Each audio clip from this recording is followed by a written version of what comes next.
The Midday News is live on Joy 99.7 FM here in Accra and Kumasi. We are on Love 99.5 FM affiliates across Ghana's 16 regions. We are on A1 Radio and Dreams FM in Bogatanga. We are on Kekeli Radio in Ho, Amenuveve FM in Apawu. We are on Fafa Radio in Joje. We are live on X Spaces. We are on Facebook. We are on myjoyonline.com. The Midday News is sponsored by Petrosol, your clean fuel in full quantity. Petrosol is always a delightful experience. Also brought to you by Duroplus Ghana Limited, producers of quality PVC and HDPE pipes and water tank. The only water storage tank with a level indicator where Duroplus goes, water flows. This afternoon.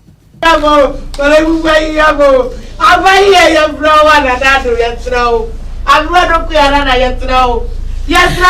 Renal Dialysis Unit remains shut despite the Ministry of Health's directive 5 days ago for an immediate reopening of the facility, making it 5 months, 16 days since the facility has been shut. More as hope of frustrated patients begin to wane.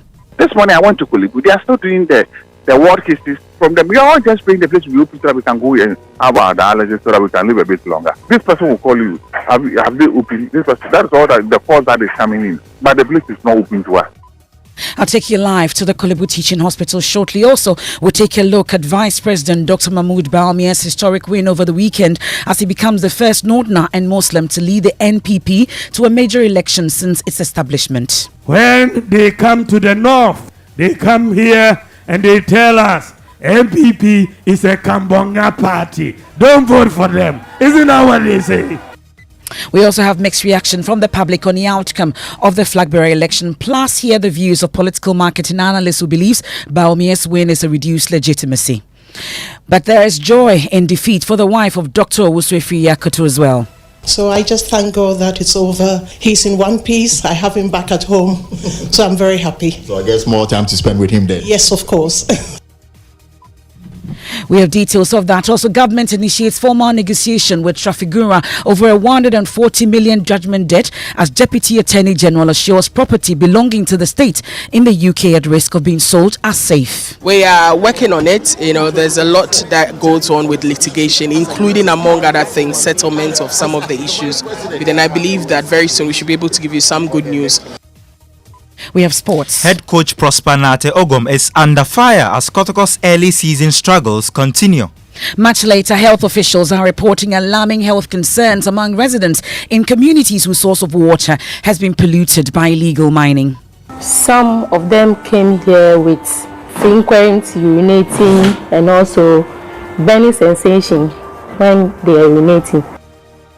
That's coming up in part 2 of our latest hotline documentary, Poisoned for Gold. That and more in this afternoon's edition of the Midday News. I am Emefa Apawu, and this is your home of independent, fearless and credible journalism. Please do stay on for details.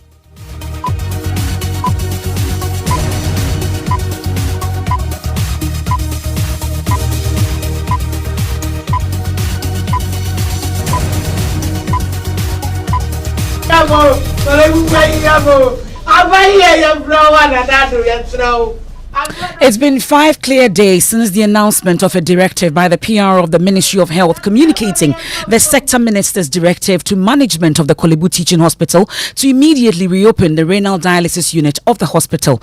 The facility has been shut since May 2022, making it 5 months and 16 days since the closure of the unit over 4 million cedi debt. While the cries of kidney patients to the Kolebu Teaching Hospital authorities to reopen the outpatient department seem to have fallen on deaf ears. We've had assurances from ministers. In fact, the Minister of State in charge of Finance had mentioned that by closure of this week, the facility or the debt will be cleared. But that remains to be seen as to whether it will happen or not. Let me take you live to the Kolebu Teaching Hospital, where my colleague Fred Adai-Kwating is standing by with the very latest. Fred, you've been finding out from management, amongst others, as to why the facility remains closed. What can you report?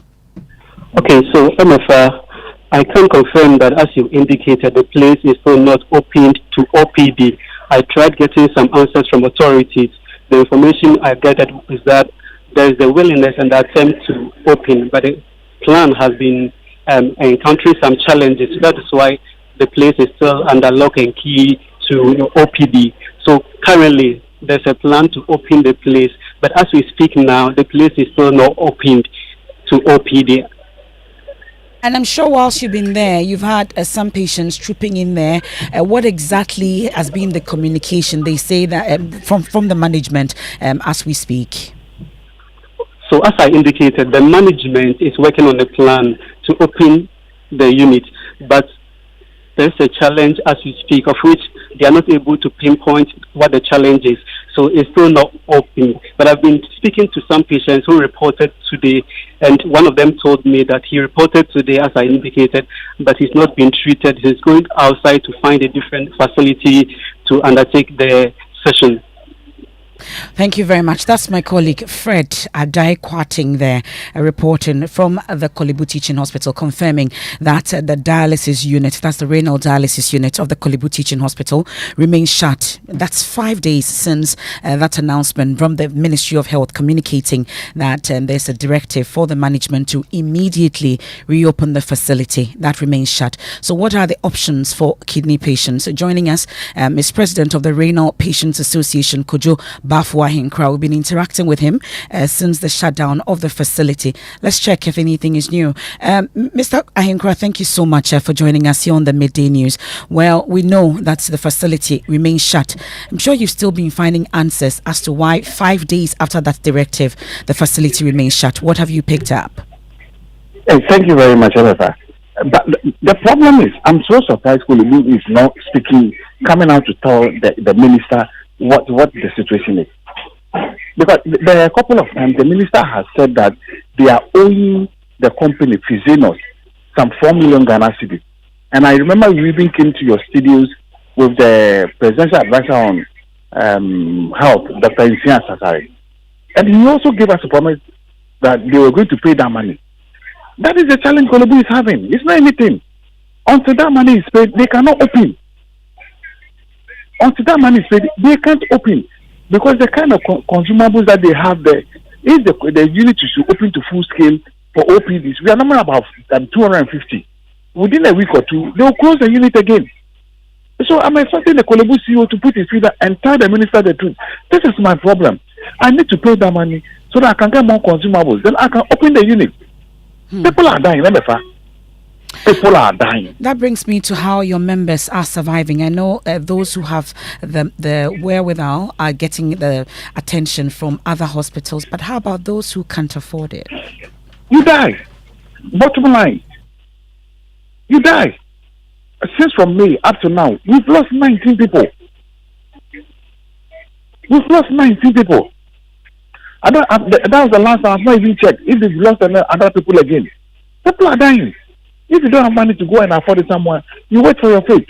So I was even saying that, then I'll beg the doctors, they should find a way of killing all of us peacefully. Because very soon, some of us, we cannot even have money to go for the sessions again. What is all this? What is going on? It wouldn't have to come to that, Kojo. We're grateful for your time. We can understand the frustration. That's Kojo Bafo Ahinkra. We are also as frustrated as you are about this, and knowing that 5 days ago, the announcement was made right here that there's an immediate directive to the Kolebu Teaching Hospital to immediately open the facility. Presidential advisor Insian Sasari also mentioned that moves are being made to clear that debt. We heard from Amin Adam also on this, but it appears nothing has happened. It got parliamentary attention, and there's been a directive for the minister to appear. Kwekwa Sante, what can you tell us? So on Thursday, we expect Kwekwa Jumamenu to come before MPs to answer questions as to what exactly government is doing to clear the outstanding debt that Kolebu owes its suppliers so that they can open to OPD. At the time that this issue came up on the floor, the information that was relayed to members was that the directive had gone to the hospital to reopen. MPs were expecting that would be done, but 5 days on, that has not been done. And so on Thursday, the minister will be expected to face questions from MPs about this development. Thank you very much, Kweku. And this is a matter that we will not allow to sleep until that facility is reopened. Let me focus on some other stories now. And the Attorney General and Minister for Justice, Godfred Yeboadame, is leading government's negotiation team with Trafigura in a bid to arrive at a payment plan to cover a $140 million judgment debt awarded them by a London court. Trafigura was awarded the right to seize and sell property belonging to Ghana in the United Kingdom following the cancellation of a power purchase agreement in 2017. Property belonging to the Ghana International Bank in London has already been attached for possible auction. As government negotiates to resolve the issue, a former power minister, Dr. Kwabena Donko, wants President Akufo-Addo to investigate the matter. First of all, I call for 2 inquiries. One at the level of the presidency. The president might institute an internal inquiry to unravel what led to this. You see, cabinet is advisory to the president. Cabinet is not the final decision taker of the. Well, a Deputy Attorney General Dinah Asunabadapa tells Joy News his boss, the Attorney General, is on top of the issue, assuring all property belonging to the state are safe in the United Kingdom. In 2024? We do. And I believe that it should be devoid of insults and acrimony, and we can only do that when we are united in that regard. Let me ask you one question beyond this election, and I guess that because I have you as a Deputy Attorney General, a lot of people will be thinking, ask this question. Traffic Bureau, what's the latest on it? We are working on it. There's a lot that goes on with litigation, including, among other things, settlement of some of the issues. And I believe that very soon we should be able to give you some good news on the outcome of Traffic Bureau. But we are clearly on top of it. My boss, the Honorable Attorney General, has been in UK to help resolve the matter in the best possible way and mutually beneficial to all parties involved. So our properties are saved in the UK? I can tell you for now they are, yes. Thank you very much. Madam Asunabadapa is a deputy. That's the Deputy Attorney General Dinah Asunabadapa there speaking to my colleague Elton Brobe, taking us into the election headquarters. And it was a historic win over the weekend. Vice President Dr. Mahmoud Bawumia's election as flag bearer for the NPP in the 2024 elections, or 2023, of course, it was over the weekend, makes him the first Muslim and Northerner to lead the party since its inception in 1992. Not only that, this will also be the first time 2 Northerners will be leading the forefront of the major political parties in the general election in Ghana. The situation projects a crucial election for both parties while mounting pressure on choice of running mates. Samuel Imbura of our political desk has more. Dr. Mahmoud Bawumia is son of Alhaji Mumuni Bawumia, a key figure alongside SD Dombo and other influential northern politicians who together contributed to the formation of the NPP, establishing the Dankwa Buzia Dombo tradition. While Dankwa and Buzia have previously led the NPP, Dr. Bawumia's ascent now represents the Dombos, symbolizing the northern presence in the party after becoming the first Northerner to lead the NPP. When they come to the north, they come here and they tell us NPP is a Kambonga party. Don't vote for them. Isn't that what they say? Bawumia, an accomplished economist, held various professional positions before entering into active partisan politics. But what prompted the choice of Dr. Mahmoud Bawumia as candidate Akufo-Addo's running mate? He's an honest person. He speaks honestly to you. He's not one of those people who have to guess what they're trying to say. He will say what he has to say very directly, and I like that. Dr. Mahmoud Bawumia shares his vision for transforming the economy and calls for support from the NPP's rank and file. I have my own vision and my own priorities. I want to lead a nation that improves and unleashes the talents of our youth and offers good jobs with good pay and sustainable growth with macroeconomic discipline. Meanwhile, President Akufo-Addo acknowledges that the 2024 general elections will be a challenging one. He is therefore charging party supporters to campaign vigorously for victory. Ghana cannot afford the return of the NDC, especially under the leadership of John Dramani Mahama. We have to go and campaign hard, and easy. Election here by easy, my. The stage is now set for a fierce contest between the NPP's Dr. Mahmoud Bawumia and the NDC's John Dramani Mahama in the lead-up to the 2024 general election. It remains to be seen what will inform their ultimate choice in the worthy running mate for the crucial race ahead. Samuel Mbura, Joy News. The 61.43% of win by Dr. Mahmoud Bawumia is generating a lot of talkability. We can hear from political marketing expert Professor Kobi Mensah, who says it paints a weak legitimacy picture ahead of the 2024 general elections. I see it as a very weak legitimacy because obviously we have, that level of expectation for him. And as I said earlier, look at the giant leading the campaign. Usually when we're doing political campaigning, we have a certain, candidate or a certain personality, although they may not be the candidate themselves, but they whip votes to your direction. I mean, my own PhD actually sits on MPP strategy in 2000 elections. And so we looked at what we call the homeboyism kind of idea to see the pillars that actually went on to kind of mobilize support for the candidate. That also is a factor in your winning. So if you look at the kinds of endorsers who actually followed Bawumia's campaign and make sure that they could articulate his appeal to the voters or to the delegates, and then you see other people who hadn't actually had that kind of endorsement, and still he came out with 61%. Well, that's been your reaction also on the outcome of the NPP flag bearer election. Let's listen. We will definitely break the 8 because Dr. Mahmoud Bawumia is going to canvass a lot of votes. I am saying he's going to win more than over that 1 million vote that Nana won in 2016. I'm surprised. But I think the MPP people will only choose Akan people. But right now, no, I have seen that they always pick from anywhere they like. Because MPP is a national party.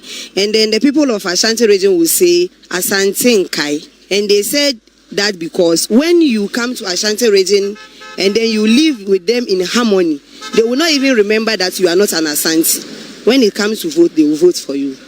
Breaking the 8 is something I can't really say because Mahama on the other side is also a very strong candidate, and then both Mahama and Bawumia are well-known citizens. So if I'm to vote, they've all worked and I've seen their work. So I think I'll weigh both of them. I feel Ghana wants a change.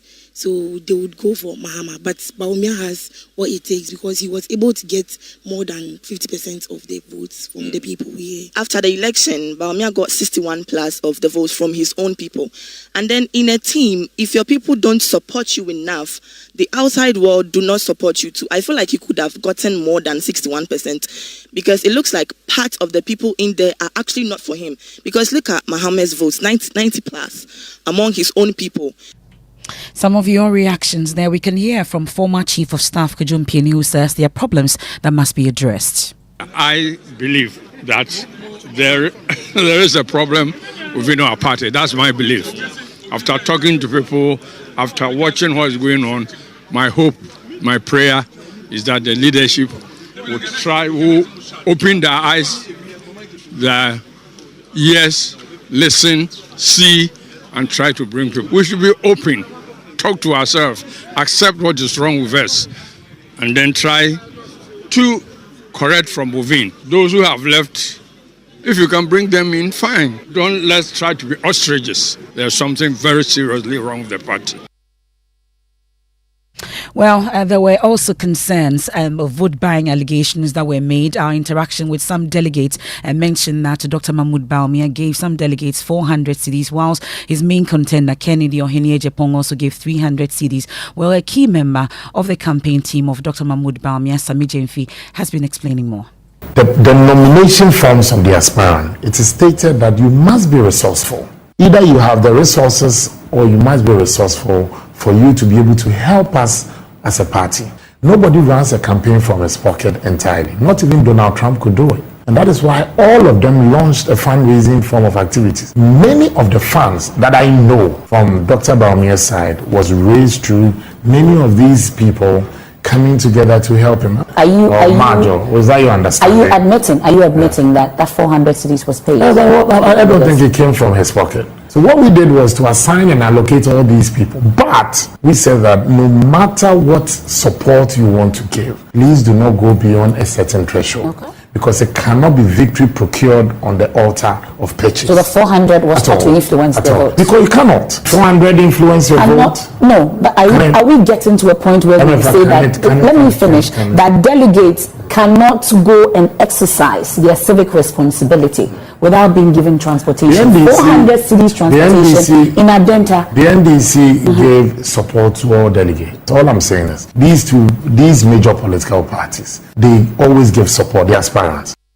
That's Sami Ewuku. I beg your pardon, I said Sami Jimfi earlier. Sami Ewuku is a key member of the Bawumia campaign team. Well, on his first public assignment after being elected flag bearer of the governing New Patriotic Party, the Vice President, Dr. Mahmoud Bawumia, has promised to have the blue economy feature prominently in his manifesto for the 2024 presidential elections. He's been speaking at a workshop organized by the University of Cape Coast to mark 10 years of the Center for Coastal Management. And I believe that Ghana has a great future, and we can get there through hard work and dedication. It is possible. MPP manifesto under my leadership will have a strong, inclusive blue economy component because I believe in the great potential that an inclusive, sustainable blue economy can contribute significantly to the creation of jobs, food security, and economic growth for Ghanaians and Africans in general. Well, it may have been disappointing for Dr. Owusu Yakoto, but for his wife, the defeat is a blessing. Listen. It's been quite tortuous, very difficult, long meetings, traveling all over the country. So I just thank God that it's over. He's in one piece. I have him back at home. So I'm very happy. So I guess more time to spend with him then. Yes, of course. It's a good time to take a quick break here on the Midday News. Proudly sponsored by Petrosol, your clean fuel in full quantity. Petrosol is always a delightful experience. Also brought to you by Duraplus Ghana Limited, producers of quality PVC and HDPE pipes and water tank. We are the only water storage tank with a level indicator. Where Duraplus goes, water always flows. We've been to the Kolebu renal dialysis unit, which remains shut 5 months, 16 days, and interestingly coming 5 days after an immediate reopening of the facility announcement from the health minister came up. Well, when we return from the break, we have sports, and health officials are reporting alarming health concerns among residents in communities whose source of water has been polluted by illegal mining. Some of them came here with frequent urinating and also burning sensation when they are urinating.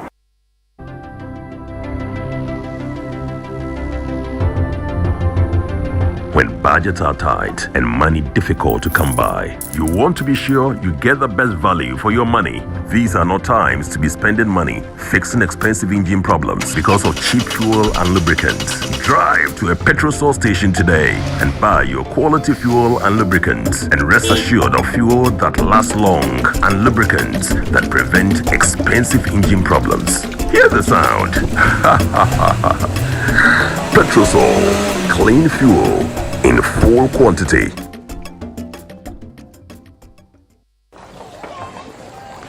Imagine say water wake up at dawn, no bath, no chop, where it vanish for your area for 2 weeks. You not get one drop safe inside your tank. Hey. Haja, our life was in dangerous. Only our neighbor get water with water tank. Water tank? Yes, water tank.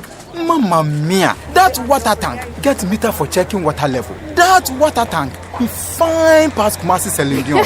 That water tank be tough like Ghana Army. That water tank, they carry water pepe, so say some no go left inside the supply tank. What a tank! As my boss, Mr. Poncho, go talk. Beautiful, durable, with water level indicator and accurate volume of water. Water tank. What a tank! By Duraplast.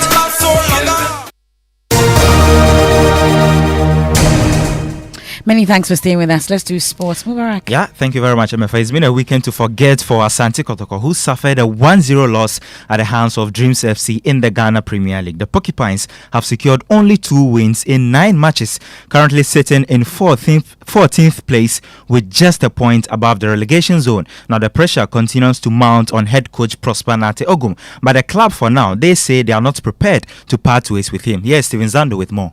Kotoko have just 10 points from a possible 27 and have just a win, 3 draws and 1 defeat in the 5 matches played at Babayara this season. Life patron of the club, Otunfo Osetutu II, insisted when the coach is appointed, the fans be patient with the team in order for the coach to build a formidable team that can chalk sustained success. So for now, it is not likely Dr. Prosper Gumnati will be fired, but the agitations continue in Kumasi, with the fans expecting an improvement in the subsequent games. That's Stephen Zando there. That's your sport, Emefa. Thank you very much, Mubarak. Now, health officials are reporting alarming health concerns among residents in communities whose source of water has been polluted by illegal mining. Tests conducted by health officials have reviewed alarming levels. And of course, in part 2 of our latest hotline documentary titled Poison for Gold, Irasa Sasari Donko reports that the rivers and water bodies that sustained communities for generations are now battlegrounds of destruction, ravaged by the devastating consequences of illegal mining. The milky brown color of the rivers and streams flowing across the country indicate suspended particles, including poisonous heavy metals.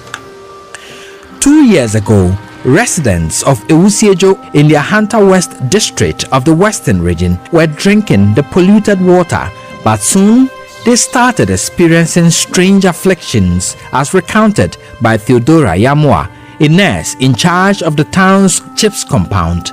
Some of them came here with frequent urinating and also burning sensation when they are urinating, and also some came with skin rashes.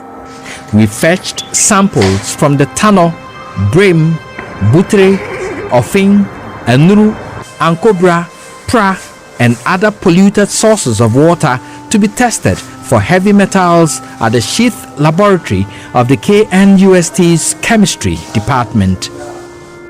After a week of testing, the results were in. For standard's sake, we use the World Health Organization standards. The World Health Organization pegs the acceptable standard for arsenic at 0.0050 milligrams per liter, while the US and Ghana pegs it at 0.010 milligram per liter. The Oda, Brim, Pra, Ankobra, Enuru, Ofin, Ashre, Butre, Subri, and Tano registered between 0.216 and 0.444 milligrams per liter, which is 0.434 milligrams higher than acceptable levels. This is 20.6 to 55.6% higher than acceptable levels in water using the American and Ghanaian standards. Dr. Eugene Ansa explains the test results. All these water samples that are coming from our water bodies in Ghana were found to be acidic in nature, that is having a pH less than 7. It means that it has got a corrosive effect, and whenever you drink it, you have irritations in the throat. That's Poisoned for Gold, the full documentary. That's part 2 of the Poisoned for Gold airs later this evening on the Joy News channel and on our social media platforms. And just before we go, Member of Parliament for Sine East, Dominic Napari, is warning there will be acute food shortage and hunger in the upcoming year if extraordinary measures are not taken to ramp up food production due to the floods in so many communities caused by the overflow of the Volta Lake and the spillage of the Akonsombo Dam. Can get good yield. And so the year that will have so much torrential rains, they will be adversely affected because the river banks would have overflown their banks to affect them. And that is what we are facing now. There will be serious hunger this year because of the destruction of farmlands and other properties. And so it has affected not only those along the Water Lake, but it has also affected those in the hinterland. And so we have a lot of houses destroyed now. Meanwhile, MP for Northtown Samuel Okujeto Ablakwa is also taking on government for what he says is the silence on resettling victims of the Akonsombo Dam spillage-induced floods. We are not hearing anything about compensation. Apart from the need to relocate people out of the schools, people have lost everything they have worked for, their entire life, their farms, their livestock, their fish pond, their shops. Everything is gone. Electronic appliances, gadgets, everything. Why is the VRA silent on compensation? Why have they not asked us community leaders to submit the data, the evidence, and the documentation which we possess? People should not think that they can create this man-made disaster and get away with it. The continuous silence of government on the matter of relocation, which is urgent, which is so crucial because people have to be moved into where they can get their dignity back. We are talking about human dignity. We are talking about fundamental human rights. No. And that's how we wrap up today's edition of the Midday News here on Joy 99.7 FM. There's more when you log on to myjoyonline.com. I am Emefa. Apawu. Living Word with Pastor Mensa Otapol is up next. Have a good afternoon.